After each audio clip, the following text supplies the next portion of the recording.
ये मेरे खुद के नोट्स हैं, जब मैंने इंटरव्यू की तैयारी की थी, उसी दौरान इससे संबंधित काफ़ी क्वेश्चंस भी मुझे पुट अप किए गए थे और मुझे काफ़ी सफलता भी मिली थी। तो पहला प्रश्न आता है, दर्शन किसे कहते हैं? क्या होता है दर्शन? पढ़ लेते हैं दर्शन के बारे में। भी दर्शन का मतलब क्या होता है? जैसे नाम से पता होता है, हिंदी और संस्कृत के जो विद्यार्थी हैं वो बता सकते हैं दर्शन का मतलब देखने से होता है। सी, देखना, लेकिन किस प्रकार से देखना? देखने का तरीका होना चाहिए। किस प्रकार से देखना? युक्तिपूर्वक। युक्तिपूर्वक का मतलब क्या हुआ? जो निर्धारित तरीका है उस तरीके का पालन करते हुए युक्तिपूर्वक देखना, वो क्या कहलाता है? युक्तिपूर्वक देखना। लेकिन युक्तिपूर्वक किस चीज को देखना? तत्व ज्ञान को। दो चीजें हैं। दर्शन क्या चीज है? दर्शन में दो चीजें याद रखनी है, एक तो युक्तिपूर्वक, दूसरा तत्व ज्ञान। युक्तिपूर्वक और तत्व ज्ञान दो चीजें हैं, जिसमें एक आया है युक्तिपूर्वक, दूसरा आया है तत्व ज्ञान। यानी युक्तिपूर्वक, युक्ति का मतलब एक मेथड होती है, एक प्रक्रिया होती है। दूसरा तत्व ज्ञान, एक लक्ष्य है। दो चीजें यहां कह रहा हूं मैं। एक तो हो गया लक्ष्य, ठीक है। दो नंबर क्या हो गया? लक्ष्य को प्राप्त करने के लिए जो मार्ग होता है। जिस प्रकार लक्ष्य आपने बना लिया है, अभी 2024 में अपने टीचर का एग्जाम जो भी होगा उसमें सिलेक्ट होना, ये अपना टारगेट है। लेकिन किससे उस लक्ष्य को प्राप्त करेंगे? इसके लिए मार्ग क्या होता है? कोचिंग भी हो सकती है, किसी भी कोचिंग सेंटर के जो नोट्स हो सकते हैं, किसी का मार्गदर्शन हो सकता है। तो इन दोनों चीज़ों का जब कॉम्बिनेशन हो जाता है, लक्ष्य का और मार्ग का, और उस मार्ग का अनुसरण कर लेते हैं, वही दर्शन है। दर्शन कोई बाहर से नहीं है। समझ में आया दर्शन क्या चीज़ होती है? दर्शन का मतलब क्या होता है? निर्धारित लक्ष्य को उचित जो मार्ग होता है उसका अनुसरण करते हुए प्राप्त करना दर्शन कहलाता है।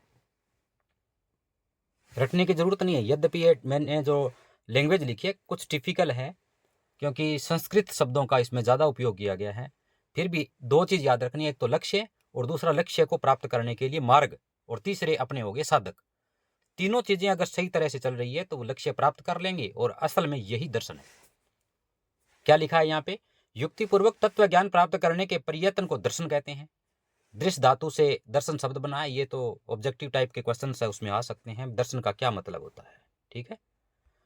दूसरा, दृश्य धन ल्यूट, यानी ये संस्कृत शब्द है, जिनके संस्कृत शब्द विषय है वो इसको आसानी से जान सकता है कि ल्यूट एक प्रत्यय होता है, और जिसमें अन शेष रहने से दृश्य और अन शेष रहने से क्या बन गया? दर्शन हो गया। दर्शते अनेनीति दर्शनम, ये इसकी डेफिनेशन है, इसकी परिभाषा है। दर्शन की परिभाषा क्या है? तो दर्शते अनेन इति दर्शनम, ये संस्कृत के विद्यार्थी को भली भांति आनी चाहिए। दर्शते अनेन इति दर्शनम, तीन चीजें बताई थी मैंने।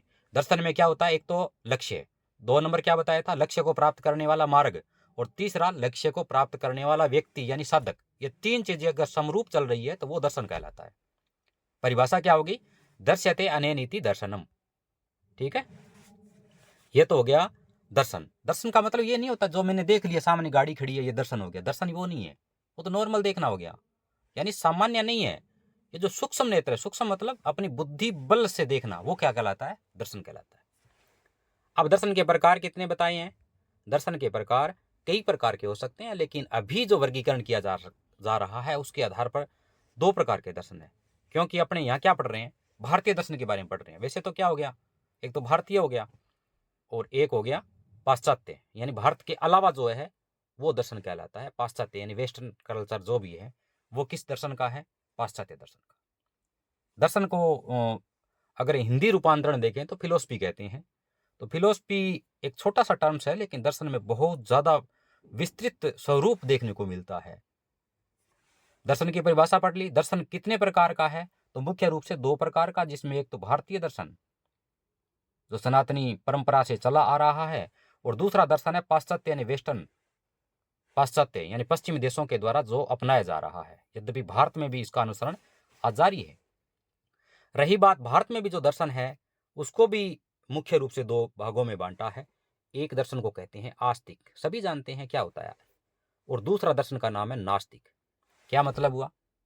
आस्तिक का मतलब आस्था रहती है किसी भी फिजिकल बॉडी में, यानी किसी को सहशरीर मानते हुए दर्शन का व्याख्या करना वो कहलाता है आस्तिक। किसी को सशरीर मानते हुए दर्शन की व्याख्या करना आस्तिक कहलाता है, यानी मूर्त रूप होता है। और किसी की मूर्त न होकर के केवल सूक्ष्म रूप को मानता है, वो नास्तिक कहलाता है। यानी ये कहते हैं भी ये भगवान व्यक्ति के रूप में, पशु के रूप में, किसी वृक्ष या पर्वत के रूप में हो सकता है, तो वो तो है आस्तिक। लेकिन जो नहीं मानते भी इसका कोई रूप नहीं है, निराकार है, वो कहलाता है नास्तिक। यद्यपि इसकी कई डेफिनेशन है, कुछ वेदों पे लेते हैं कि वेद को मानने वाले आस्तिक और वेद को नहीं मानने वाले नास्तिक। लेकिन किसी भी रूप में स्वीकार कर सकते हैं कि जो ईश्वर के स्वरूप को नहीं मानता है वो नास्तिक है, और जो मानता है किसी भी रूप में मान ले वो है आस्तिक। ये भारतीय दर्शन कहलाता है। प्रश्न आता है कि आस्तिक दर्शन कौन कौन से हैं। भारत में जो प्रचलित आस्तिक दर्शन हैं वो कौन कौन से हैं, तो मैं बात करता हूं। नंबर 1 सांख्य, नंबर 2 योग, नंबर 3 मीमांसा, 4 वेदांत और 5 न्याय। इसके अलावा अनेक हो सकते हैं, लेकिन मुख्य रूप से जो दर्शन है आस्तिक भारतीय दर्शनों की बात करें तो याद करो लिख के साथ में, सांख्य, योग, मीमांसा, वेदांत और न्याय। अब आते हैं नास्तिक दर्शन कौन कौन से हो सकते हैं। एक तो चारवाक, सभी जानते हैं। चारवाक का मतलब क्या है, खाओ पियो ऐश करो, यावत जीवत सुखम जीवत ऋणम कृत्वा घृतम पिबेत भस्मीभूतस्य देहस्य पुनरागमन कुतः। यानी जब तक जियो आराम से जियो, अगर घी मोल लेकर भी खाना पड़े तो भी खाओ। इसका मतलब इस भौतिक संसार के बाद में अन्य दूसरा संसार नहीं है, जो सुख सुविधाएं लेनी है वो इसी संसार में ले लो, ये कहता है चारवाक। चारवाक का दूसरा नाम बृहस्पति होता है। चारवाक एक तो ये हो गया। दूसरा चारवाक का मतलब होता है जो चलते हुए, यानी एक स्थान से दूसरे स्थान पर चलते हुए जाते हैं, वो चारवाक कहलाते हैं। तीसरा कहते हैं जो सिर्फ खाने पर डिपेंड करते हैं, वो चारवाक हो गया। फिर जैन को भी नास्तिक माना है, बौद्ध को भी नास्तिक माना है। इनकी कहीं न कहीं डेफिनेशन में अंतर होता है। चारवाक ने अलग नास्तिक अपनाया होगा, जैन ने अलग बनाया होगा, बौद्ध ने अलग बनाया होगा। क्या है वो विस्तृत व्याख्या अलग पढ़ेंगे। तो अभी तक आपने क्या पढ़ा है, दर्शन। पहली बात क्या होता है दर्शन, एक तो होता है लक्ष्य, 2 नंबर पे होता है रास्ता, और 3 नंबर पे होता है रास्ते के माध्यम से लक्ष्य को प्राप्त करने वाला, यह दर्शन है। परिभाषा क्या बताई थी, दर्श्यते अनेनिति दर्शनम। कितने प्रकार के दर्शन है, मुख्य रूप से 2 प्रकार के बताए थे, एक भारतीय और दूसरा पाश्चात्य। भारतीय भी 2 प्रकार के हो गए, एक आस्तिक और दूसरा नास्तिक। आस्तिक किसको कहते हैं, जो ईश्वर की किसी स्वरूप में व्याख्या करते हैं, वो दर्शन है आस्तिक, जिसमें सांख्य, योग, मीमांसा, वेदांत और न्याय है। नास्तिक दर्शनों की बात करें तो उसमें चारवाक, जैन और बौद्ध आते हैं। ठीक है, अब आता है वेदों के आधार पर। अब क्या आता है, वेदों के आधार पर। वेद का क्या मतलब हुआ, वेद भारत में सभी जानते हैं कि 4 वेद हैं, लेकिन वेद और दर्शन का क्या औचित्य, क्या सम्मिश्रण है।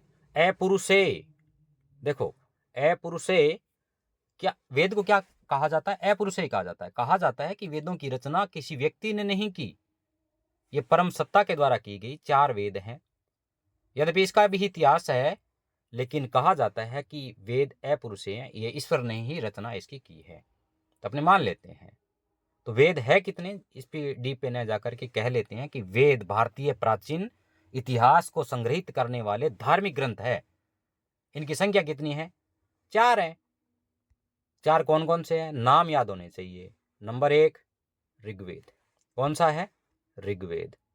Number 2 Yajurveda, number 3 Samaveda, number 4 Atharvaveda.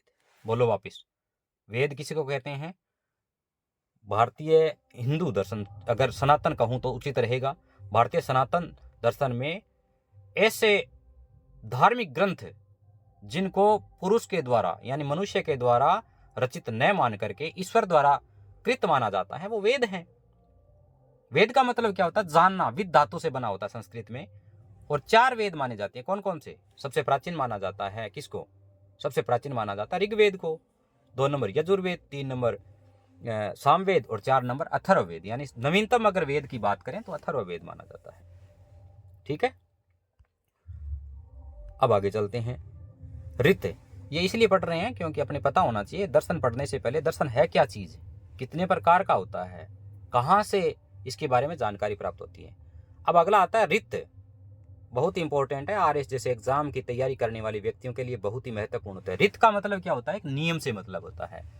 जैसे अपने प्रतिदिन उठते हैं, उठते ही सबसे पहले अपने दैनिकचर्या के जो नियम है वो करते हैं, फिर अपने जो ड्यूटी वगैरह है उस वो संपादित करते हैं।